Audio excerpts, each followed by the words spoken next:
Fall is a great time of year to plant a variety of things, including some vegetables such as garlic and shallots.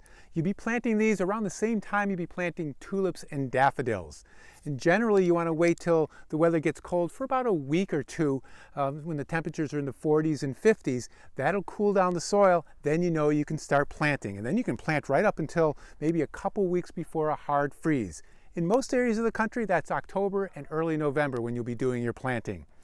Now, garlic and shallots are unique because most vegetables are planted in the spring, but these guys do really well through the winter. They sprout up in the spring and then you have a beautiful harvest in early summer. When you're looking to start growing garlic and shallots, one of the first things you want to do is get varieties that are adapted to your region. Don't go to the grocery store and buy those varieties. Those are more Californian varieties that probably won't grow in most other parts of the country. Look for ones at the local garden supply store, farmer's market, or any stores that sell garlic and shallots, and get those local varieties. Once you have them, the key is to make sure that they're in the right shape so that you can plant them properly. And the way to do that is the night before planting, you want to break up these bulbs into individual cloves and just put them in a bowl and just leave them there overnight on a counter or on a table.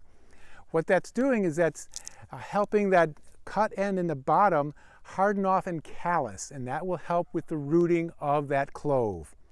Once that's happened, you can come outside, find a full sun location, and I like to grow them in raised beds. The only time I've ever had garlic and shallots not grow really well is when I grew them in heavy clay soil and not in raised beds. Raised beds are great because the soil is very light and the water drains through it, and garlic and shallots do really well in them. There are a couple different varieties of garlic you can grow. The hardneck varieties that form those scapes in early summer, those are great. They have large cloves, but not a lot of them per bulb. Then there are softneck varieties that have very soft, supple leaves that could be made into braids. Those have a lot of cloves, but they tend to be smaller. Either one is fine in your garden. It's nice to try a couple different varieties for the flavor and the growth of them. So once you're all ready to plant, what you'll want to do is take out your cloves, bottom side down, plant them 6 inches apart, 2 inches deep into the soil. And you can just do them in rows. Just remember, every clove you plant is going to form a bulb that has 4 to 8 more cloves. So think about how much garlic you grow before you go planting a whole bunch of them. The shallots are planted the same way, same distance, same depth. Once they're all planted, you can water them in if the soil is dry, and then cover them over with chopped straw, leaves, hay, chopped up grass clippings, any kind of organic material that's going to insulate them through the winter.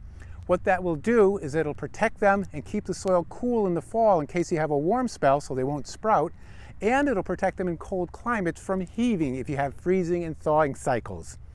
In the spring, once you have little shoots coming up through that mulch, then you'll remove that mulch. You can water, weed, and fertilize, and then by early summer, you'll have a bountiful harvest of garlic and shallots.